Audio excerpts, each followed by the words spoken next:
was talking about how, people are constantly calling me an elephant, fat, and a whale, especially during the 90s. And especially now that Trump is back in office and far-right beauty standards, white supremacist beauty standards, are back in style. They're trending. Because people are like, what? Who would call you fat? Who would call you a whale? Who would call you an elephant?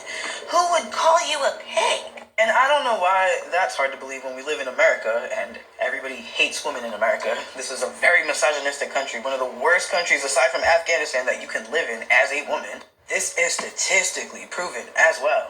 We are like one of the top worst as far as violence against women, as far as maternal mortality, healthcare, employment, wages, violence. The violence against women in the United States is extremely high, one of the highest in the world. So this is actually one of the most dangerous places in the world to live as a woman. And I know so many people are going to argue with me, even though these are facts that you can look up online for yourself. So I'm not arguing in the comments with a bunch of abusive men and pick-me's who are going to probably gaslight me and lie. And oh yeah, the bots, the Elon bots. Yeah, I don't care. Believe what you want. I don't give a fuck. I know what I know. We all know what we know. But yeah, so now everybody who's not thin and doesn't have the shape of a 13-year-old or, whatever. Not to bash thin and skinny girls, because there's nothing wrong with being thin, right? Okay? However, the problem with promoting thinness, it tends to be fat-phobic and put down women who are not thin. That's the problem with it, and it always has been. As soon as thickness came into style, as soon as the BBL body came into style, suddenly thin women felt persecuted. And they felt like the victims, kind of like YT people and black people, right?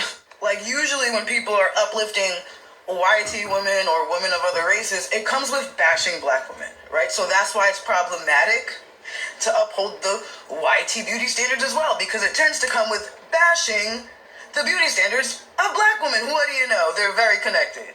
Because thinness is affiliated with YT supremacy. I know that's hard to believe, but these beauty standards are due to YT supremacy. And uplifting thin women, which tends to primarily consist of mainly YT women, right? Because where they can't compete, they can't compare. So they have to get stinky back air, sit down air. You know what I mean? They have to get the BBL. They have to get surgery to compete. And from what I hear, the word on the street is the BBL's rake. So now I know why a lot of people in Hollywood are mad at me. I'm sorry. Ooh, I knew it.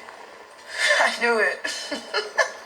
The BBL brigade is mad that they had to spend thousands and thousands of dollars to try to compete with black women's beauty standards. Or there's skinny women and thin women who are not white and felt like they had to compete. I don't know why you felt like you had to mutilate your body for a trending beauty standard. I mean, you know how this goes, but as soon as thick women were being appreciated for 2 seconds, as soon as black women's curves were being celebrated for literally 2 seconds, they couldn't take it, because a lot of women aren't naturally built like that. Specifically, YT women. Mainly YT women, right? So these thin beauty standards also come with racism. There is an underlying theme of racism behind the beauty standards in our country. Okay, so we have gym bro culture, gym bro fitness, gym. And so by YT people standards, I am fat. And all the other brainwashed people who believe, well, they're brainwashed because they won't have that type of body, so they have to bash it. They have to bash it. Thick went out of style when Trumpism took over the country. Even celebrities had to get super thin. We saw the trend. Meg Thee Stallion, Ice Spice, amongst many others. Christina Aguilera looks like she's on hard drugs, but it's considered beautiful now to look like you're withering away. So all the skinny girls who've been jealous and been hating and feeling like they can't live up to the thick and curvy beauty standards unless they go out and get a BBL and get really stinky sit-down air, the twerk air.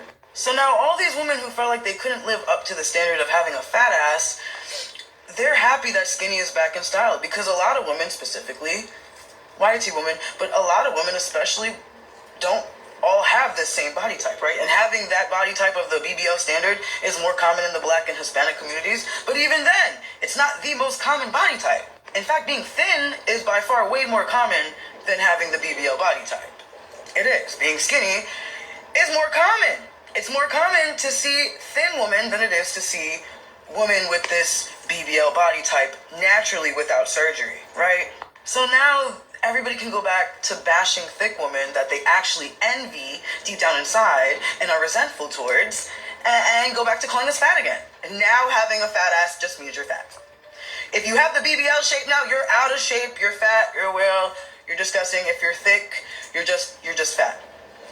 You're just sloppy and fat. That's what they can do now. Now they can take out all their insecurities back on us because being thin is back in style. Yay! I'm so happy, guys. I'm so happy.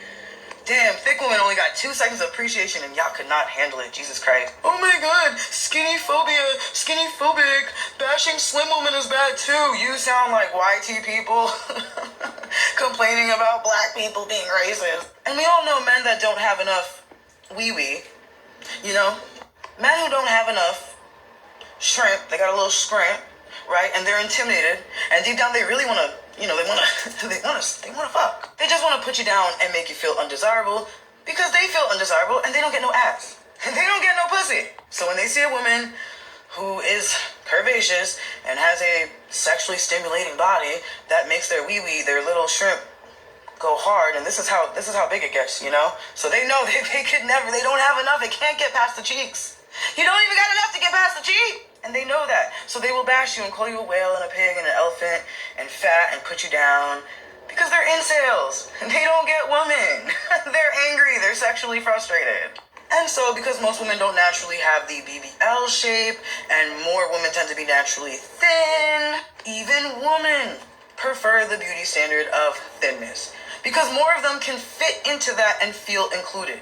There is more inclusion for women in that beauty standard. They feel ostracized by the BBL curvaceous beauty standard of black women's bodies. A lot of women feel ostracized. They feel like they cannot fit in. They feel like they cannot compete and they cannot compare unless they get surgery. And they become resentful and envious and jealous and hateful towards those women with those bodies. Bitches are tired of paying all this money to keep up just to end up with some stanky,